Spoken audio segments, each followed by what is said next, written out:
in anime and even manga, there's a lot of stuff we just kind of don't talk about usually, and if we do, it's with close friends. One of those things is, oh, there's an ecchi anime, and oh my god, there's so many ecchi anime. There's also so many harem anime. What is that? And why, when I make references to it, you know what I'm talking about? Oh, brother, gotcha, good, my guy. In comes Vermillion in Gold, an anime that was suggested by, yeah, one of those brothers. Okay, so let's cut to the chase, brother. What's the deal with ecchi in anime? Ecchi anime have a weird place within anime. For some who grew up with these kinds of shows, it's a pure source of absolute comedy and absolute delirium. For whatever reason, it is hilarious to me who conceives of any situation that is possible to happen in an ecchi show. I'm sure you're aware of the, oh, falling downstairs happening to arrive at a certain person's parts. Here's another one, accidentally tongue punched somebody, just fell all up in their mouth, something horrible. Anyways, boom. Always weirdly, like you just walk into someone bathing and you're not like a creep and like, what? Anyway, all these things are just goofy, super desensitized nonsense things that would never happen, most likely. And also, who thinks about these things? Like, hadada exists. It's like thinking about holding someone's finger. Not even like hand holding, but like holding their finger when you could literally hold their whole hand. It's just, okay. Now, the reason why I bring that up is because I think a lot of people watch ecchi anime because they're goofy and fun. Not getting bricked up, so to speak. Or they just really want to see cute characters. That could also be a part of it. We also could also just be closeted perverts that just don't want to talk about it. That also is, you know, maybe, who knows. The point that I'm trying to get across is ecchi anime is usually written in such a way that makes things absolutely disconnected and crazy.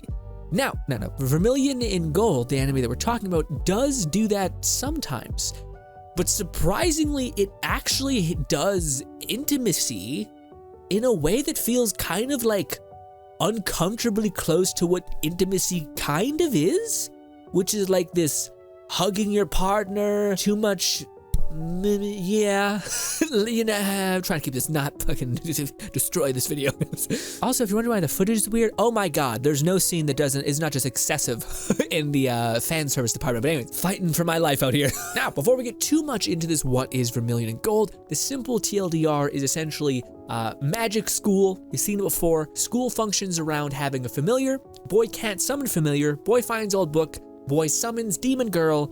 Demon, MILF, giant, cougar type girl is her master now. Sexual tension ensues, basically, the whole plot line. Cool, let's get back to the ecchi thing. Then on a surface level, Vermillion in Gold is kind of the ecchi tropes that you know and maybe love. Unrealistic person, big booba, crazy hips, the whole shebang. A character that is kind of not that special, just somehow being a magnet for people who are special. This is the protagonist. Yeah, fine. So the ecchi stuff is there. On a surface level, it's apparent. The kisses are excessive. I will say that. This show kind of genuinely made me feel uncomfortable at times as a person who's been watching anime for a long time. Now, why is that? I think because it does two things really well. One thing it does really well is it actually does a relationship between a person in which both parties are incredibly happy with the outcome, I guess. They're interested in each other.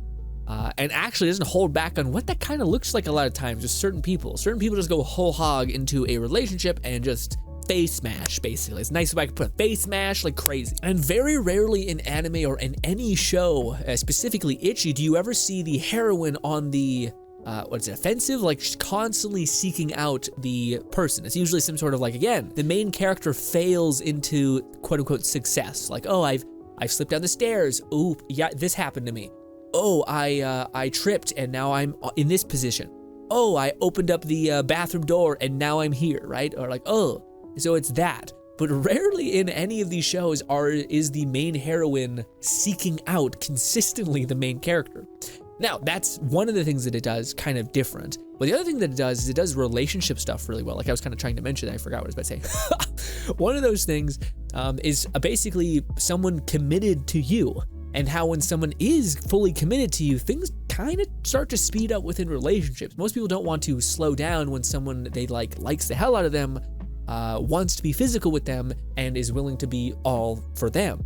So that stuff makes things move fast, and this show moves fast. The other thing that I'll say is along that line of like ecchi anime doing the same things and this show doing other things, this show does weird intimacy to like an uncomfortable amount because they're extraordinarily close to what actual intimacy looks like. Like again, it's somebody being comfortable around you to be undressed. It's someone wanting to constantly hang off of you and touch you and cuddle you and hold you. And it's also face smashing, basically. The face smashing part, saying it real nice, is a lot. The amount of times there's something about anime that make that face smash, and we'll call it that, kissing, hardcore kiss, but I'm gonna hold back. Fuck this video, it's gonna get lit up. It's something about that just makes it seem so much, you know what I mean? And maybe it's just because in anime we typically don't see that unless you go into some deep dark harada, you know what I mean? But yeah, Vermillion and Gold, it rides that line of being like, oh, this is a lot. This is a lot of just that.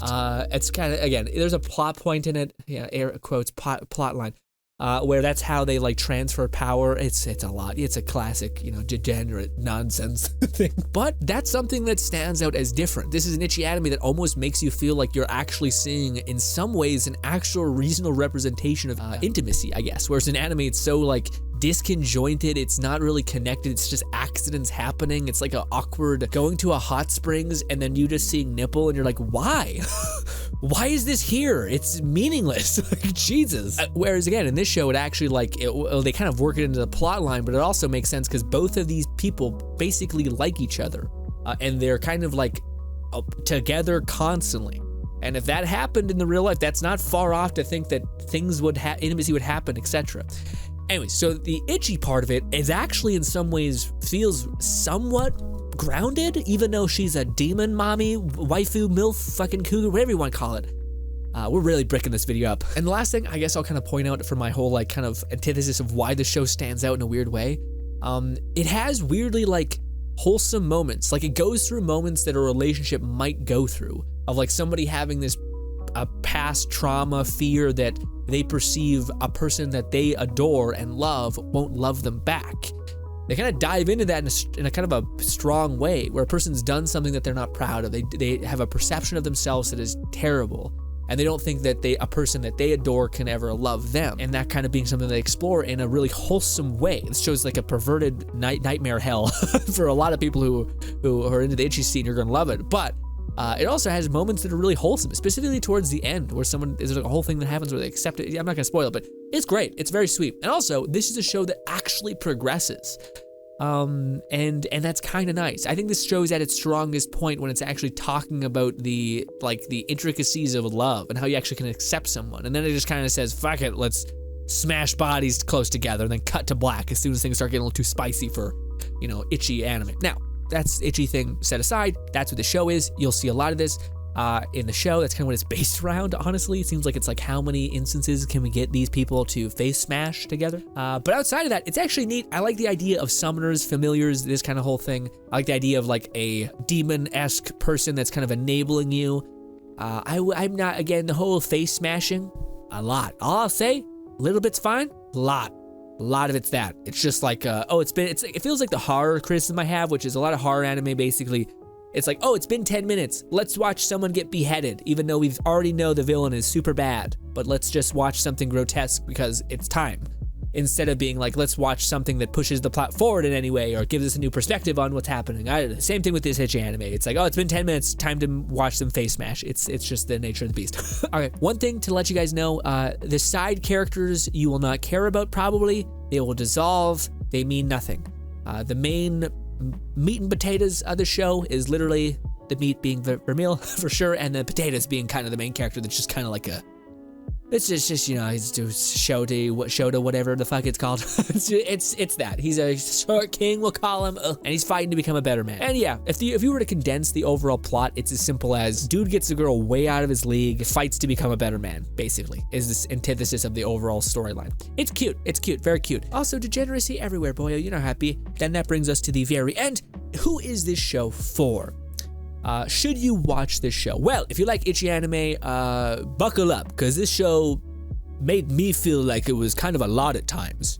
When I mean like there's, syncs it up in a way that makes it so like, oh, this actually feels like intimacy in a weird way, whereas most things just don't feel that way in Ecchi anime. It just feels like weird, why? You know, whereas this is like, oh no, they like each other, and this is, oh god, oh wow, it's a lot of spit, ugh. Okay, we're back to magic. It has that kind of cadence. The powering up of the main character is kind of fun. I don't think they ever really make it feel valuable, because it's just kind of like, let's tongue tackle each other for a bit. You have a surge of power. It doesn't really feel earned. Just kind of feels like someone being like, that'd be kind of spicy, bangarang. And it's like, all right, I'm not selling it a lot. I do, it's weirdly like the show is nice. Let me put it this way. I think if you like the Ecchi anime, you'll enjoy the show. If you like the power fantasy like Harry Potter, going to a magic school, popping off, definitely not the show for you. It doesn't really do any of that. It's, again, the main plot line is Vermillion and him. It's not like necessarily the aggregation of power. They do have moments where it kind of does that, which is neat. There's a moment with him in an orb. That is fire. I wish there was more of that. There's not. It's like, that's it. So you're like, how did he get this good? Where was his training arc happening? I don't know. Again, Ecchi anime dominates the tags, okay? But it's a little bit of power fantasy, cool. Definitely not a character where the side characters matter. If you like the side character, not gonna be one of those ones. I don't think you're gonna want them though. I think you're just gonna want more Vermillion and him just hanging out and living their life essentially. And overall, if you like the grander stories that are larger than life, here's a character that's gonna become like the #1 wizard in all the land.